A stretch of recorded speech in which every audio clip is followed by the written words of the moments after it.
नमस्कार दोस्तों।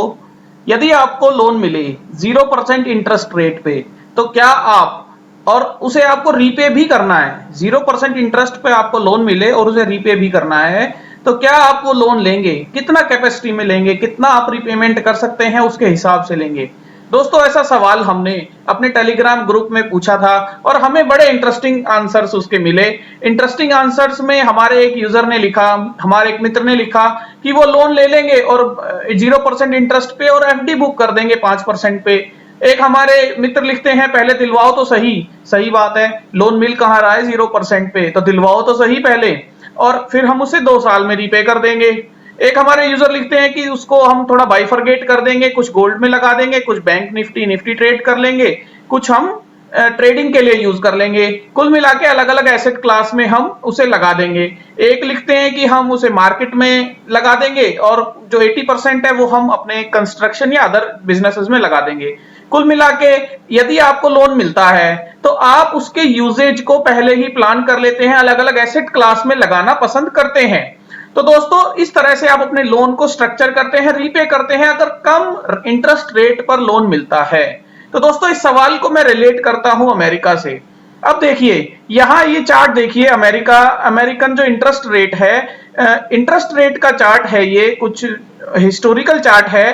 तो दोस्तों, इसमें आप इस चार्ट में देखिए कि इन्हें 2009 से लेकर 2015 तक इनका जो इंटरेस्ट रेट था वो कितना था, 0.15, 0.2। उसके बाद ये इंटरेस्ट रेट बढ़ा और बढ़कर 2.4 तक गया। 2.4 तक जाने के बाद अब आप देखिए उनका इंटरेस्ट रेट फिर से 2020 में बिल्कुल जीरो के बराबर हो गया। जीरो के बराबर हो गया और अब उन्होंने अपने लास्ट 2022 में लास्ट 2 मीटिंग्स में इंटरेस्ट रेट को बढ़ाया है फेड की मीट में, और अगले वो इंटरेस्ट रेट को फिर से बढ़ाने की कोशिश कर रहे हैं, ऐसा अनुमान है। और उसके साथ साथ ऐसा इस चार्ट को देखते हुए अनुमान भी लगाया जा रहा है कि वो अपने इंटरेस्ट रेट को फिर से इस रेंज में, जो ये पीक की रेंज है 2.42 से 2.5% के पास ला सकते हैं, जो अभी उन्होंने लास्ट मीट में 1% तक लाए हैं। तो दोस्तों, इसका मतलब आगे भी वो इंटरेस्ट रेट बढ़ाकर by the end of year या नेक्स्ट ईयर तक वो इसे 2.4%, 2.2 से 2.5% तक ला सकते हैं। अब ऐसा क्यों कर रहे हैं, वो रेट को कम क्यों करते हैं? तो दोस्तों, इसका जवाब जब हम सोशल मीडिया पर देखते हैं, हम स्टडी करते हैं, हम समझना चाहते हैं, तो देखिए, परिमल जी ने बहुत बहुत अच्छे तरीके से बहुत कम शब्दों में अपने ट्विटर पर लिख कर दिया। अपने तरीके से उन्होंने इसे समझाने की कोशिश की कि देखिए, जब दो लगातार कॉन्जिक्यूटिव क्वार्टर्स में आपका जीडीपी गिरता है तो उसे रिसेशन बोला जाता है।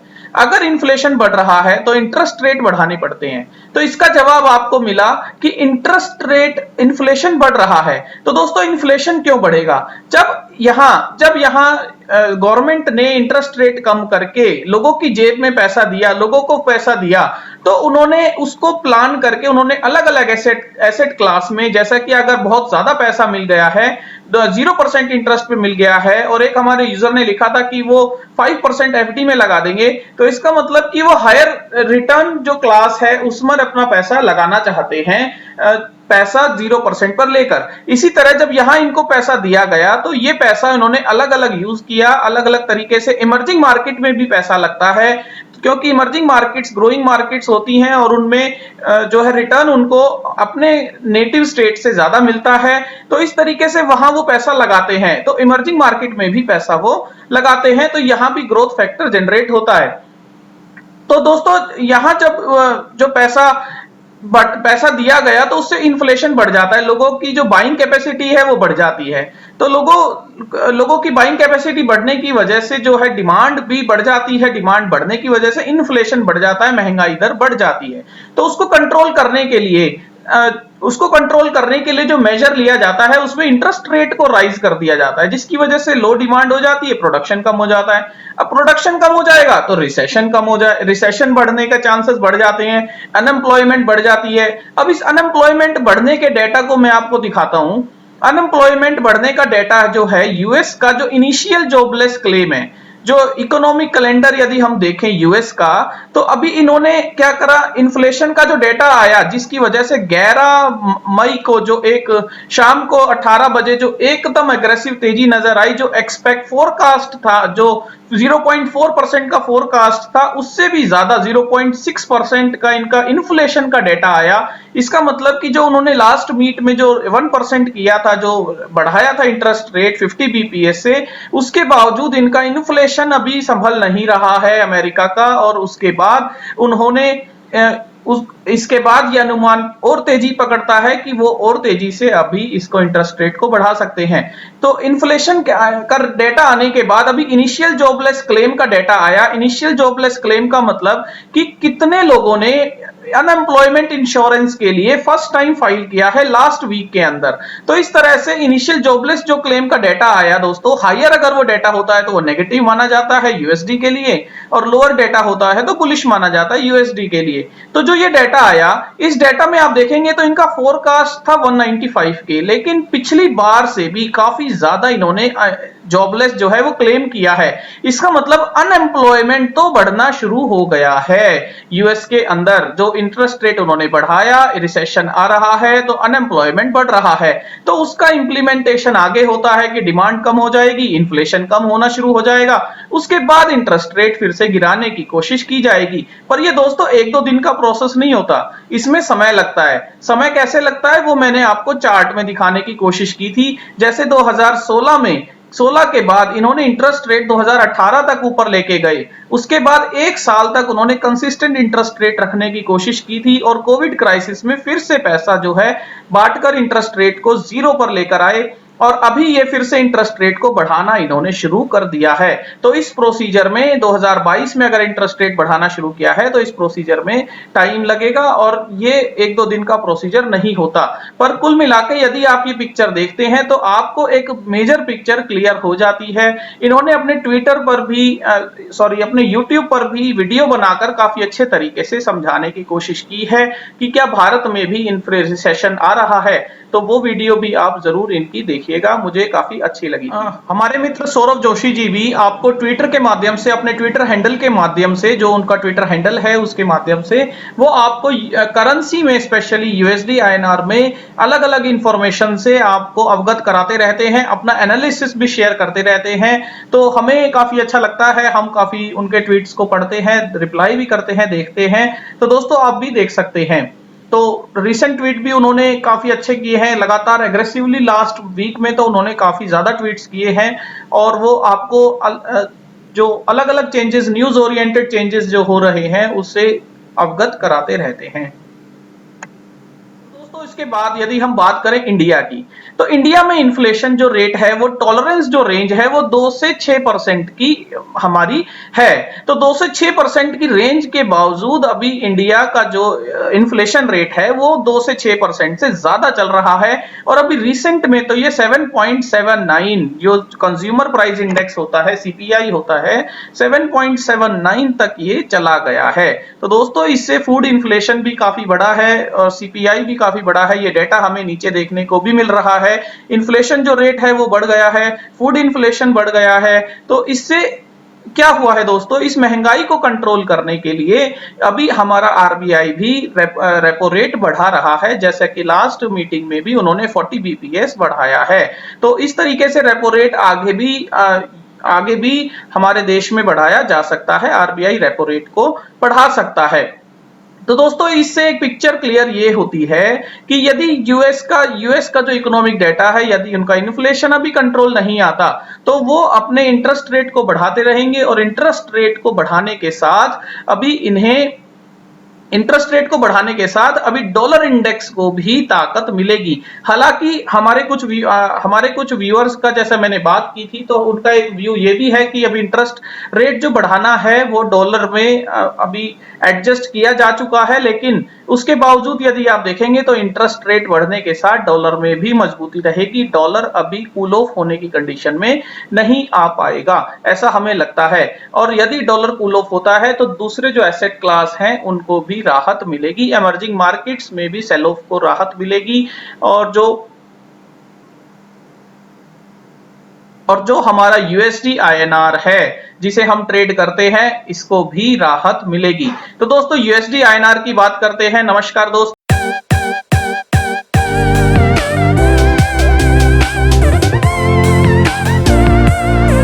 तो नमस्कार दोस्तों, स्वागत है आपका आपके अपने YouTube channel the AQ traders में। दोस्तों हमारा ज्वाइन का बटन भी एक्टिवेट हो गया है। इसमें हम बहुत जल्दी डाटा प्रोवाइड करना आपको शुरू करेंगे। डेली बेसिस और वीकली बेसिस पर आप ये ज्वाइन कर सकते हैं। और दोस्तों और यदि आप हमारी पे ऑफ शीट चाहते हैं जो कि पेड पे ऑफ शीट है, तो आपको प्लेलिस्ट में जाना है और इस वीडियो को देखना है। वीडियो में आपको डिटेल्स जो है वो मिल जाएंगी। हेल्पफुल एक्सेल वीडियोस की जो ये थंबनेल है पे ऑफ शीट की, ये आप देखिए, इसमें आपको डिटेल्स मिल जाएंगी। आप हमें मेल कीजिए, ये पेड शीट है, हम आपको मेल पर इसका रिप्लाई दे देंगे। तो दोस्तों अपनी वीडियो शुरू करते हैं डेटा और चार्ट की मदद से। तो जैसा कि हम बता रहे थे कि यूएसडी आईएनआर जो है कंट्रोल लेने की कोशिश कर रहा है, तो इसको हम थोड़ा वॉल्यूम से देखने की कोशिश करते हैं। तो वॉल्यूम से यदि आप देखेंगे तो दोस्तों जो रेड कैंडल है, लास्ट जो वीक था उसमें रेड कैंडल में आप वॉल्यूम देखिए, इसमें इस कैंडल में नीचे देखिए, इस कैंडल में देखिए, इसके बाद जो यहाँ पे ये जो वॉल्यूम ओरिएंटेड कैंडल्स आई इनको देखिए।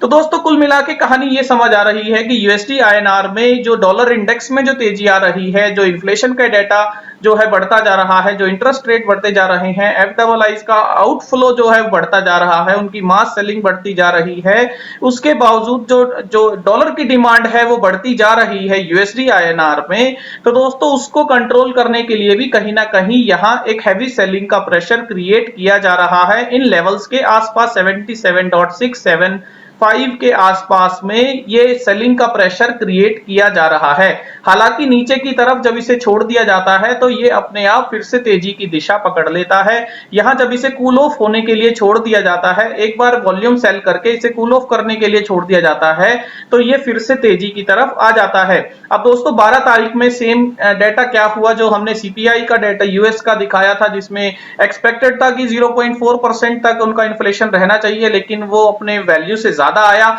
तो यहां हमें एक गैप अप देखने को मिला, गैप अप के बाद एक तेजी हमें देखने को मिली। उसके बावजूद यदि यहां पे इसको कंट्रोल लिया गया तो ये कैंडल्स मेरे लिए काफी इंपॉर्टेंट हो जाती है, क्योंकि इतना एग्रेसिव डाटा आने के बावजूद, ओपनिंग पे तेजी आने के बावजूद यदि इन लेवल्स पर कंट्रोल लिया जा रहा है, तो इन लेवल्स पर कहीं ना कहीं ये ताकत हमें समझ आती है कि यूएसडी आईएनआर इन लेवल्स को ब्रेक करने के मूड में अभी नहीं है। हालांकि एक स्पाइक हमें देखने को मिल सकती है, लेकिन ये लेवल्स हमारे लिए प्रॉपर रेजिस्टेंस के लेवल्स की तरह काम कर सकते हैं। जब तक ये लेवल्स होल्ड हैं, हम मान सकते हैं कि यूएसडी आईएनआर यहां एक मजबूत सेल ऑफ देख सकता है, मजबूत सेलिंग मिल सकती है। हालांकि हमें उम्मीद रहेगी कि यूएसडी आईएनआर नीचे की तरफ भी कूल ऑफ होकर 77 के आसपास तक अभी आ जाए, नेक्स्ट एक्सपायरी तक या मंथली एक्सपायरी तक आ जाए। पर दोस्तों जैसा कि ये बार बार यहाँ एक सपोर्ट लेने की कोशिश करता है, जब इसे छोड़ दिया जाता है, कूल ऑफ होने के लिए छोड़ दिया जाता है, उसके बावजूद ये यहाँ नीचे की तरफ बार बार एक डिमांड क्रिएट कर रहा है। तो हमें यहाँ एक डाउट क्रिएट होता है कि यूएसडी आईएनआर यदि इससे नीचे ट्रेड करता है, इस लेवल से नीचे ट्रेड करता है, तो डेफिनेटली ये 77 के पास गैप फिल करने के लिए आ सकता है। तो दोस्तों इस तरीके से हमें ये चार्ट का डेटा समझ आता है। अब एक बार डेटा देख लेते हैं। तो डेटा में यदि आप देखेंगे तो यूएसडी आईएनआर में जो हमने लास्ट अपनी वीडियो में 6 तारीख के बाद जो वीडियो बनाई थी उसमें यहां तक का डेटा दिखाया था। उसके बाद भी 9 तारीख में 3 लाख ओपन इंटरेस्ट, 12 तारीख में 3 लाख ओपन इंटरेस्ट का एडिशन, ये बताता है कि 12 तारीख में जो मास वॉल्यूम जो जनरेट किया गया, जो ओपन इंटरेस्ट जनरेट किया गया, वो हायर लेवल पे किया गया और वो सेलिंग के लिए किया गया। जैसा कि हमने यहाँ चार्ट में समझने की कोशिश की थी कि यहाँ जो है वॉल्यूम बहुत हैवीली जनरेट किया गया है, तो यहाँ एक सेल की कंडीशन यहाँ बनाई गई है। वॉल्यूम ओरिएंटेड जो सेल है वो जनरेट किया गया है। ओपन इंटरेस्ट में भी हमें समझ आता है, सब देखने की हम कोशिश करते हैं। दोस्तों वीवैप को 77.5 के आसपास ही अभी रोटेट कर रहा है। हायर साइड में अगर आप हाई देखेंगे तो 77.7073, आप लो देखेंगे तो बार बार ये 77.3 के आसपास से बाउंस कर रहा है। तो 77.3 और 77.7 अभी के लिए एक स्ट्रगल और क्रूशियल रेंज बन जाती है यूएसडी आईएनआर के लिए। ऊपर की तरफ हमें ह्यूज सेल ऑफ देखने को मिलता है, ह्यूज कंट्रोल लेने की कोशिश की जाती है कि डॉलर को, यूएसडी आईएनआर को तेजी की तरफ ना ले जाया जाए, और नीचे की तरफ जब इसे कूल ऑफ होने के लिए छोड़ दिया जाता है तो ये 77.3 के आसपास से ही एक डिमांड जनरेट कर लेता है। तो दोस्तों अगर हम ऑप्शंस का डेटा देखना चाहें तो ऑप्शंस के डेटा में अभी लास्ट ट्रेडिंग सेशन में 78 पर ओपन इंटरेस्ट में बहुत अच्छा एक बार बनकर सामने आया है, जो ये बताता है कि 78 पर अभी एक बिड लगाई गई है कि ये 78 का लेवल अभी तोड़ना यूएसडी आईएनआर के लिए फिलहाल के लिए मुश्किल हो सकता है। तो दोस्तों यहाँ 77 पर जो है 77 पर जो है इक्विवेलेंट जो है ओआई जनरेट किया जा रहा है।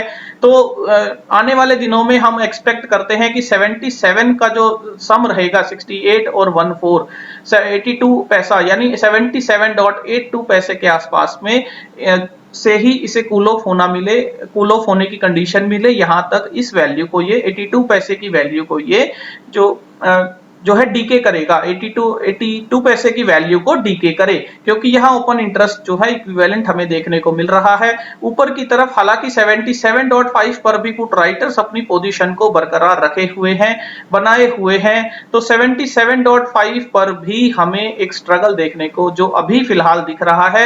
यहां से यदि ये कूल ऑफ होता है तो 77 और 77.5 की जो रेंज है वो हमारी एक अच्छी रेंज इस एक्सपायरी के लिए भी हमें समझ आती है।